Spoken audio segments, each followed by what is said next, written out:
ഇന്ന് കർക്കിടക വാവ്. പിതൃപുണ്യം തേടി ആയിരങ്ങളാണ് ക്ഷേത്രത്തിലേക്ക് എത്തുന്നത്. ക്ഷേത്രങ്ങളിലും പ്രത്യേക ബലിതർപ്പണ കേന്ദ്രങ്ങളിലും പുലർച്ചെ മുതൽ വലിയ തിരക്കാണ് അനുഭവപ്പെടുന്നത്.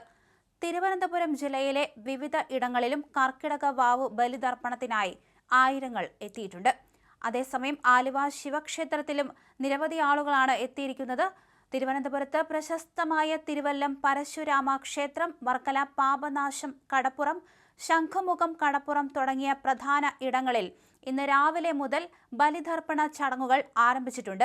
ബലിതർപ്പണത്തോട് അനുബന്ധിച്ച് തിരുവല്ലത്തും വർക്കലയിലും ശംഖുമുഖത്തും ഇന്നലെ രാത്രി മുതൽ തന്നെ ഗതാഗത നിയന്ത്രണം ഏർപ്പെടുത്തിയിട്ടുണ്ട്.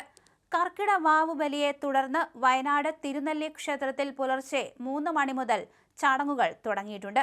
പിതൃമോക്ഷ പുണ്യം തേടി നൂറുകണക്കിന് ആളുകളാണ് രാവിലെ മുതൽ പാപനാശിനിയിലേക്ക് എത്തുന്നത്.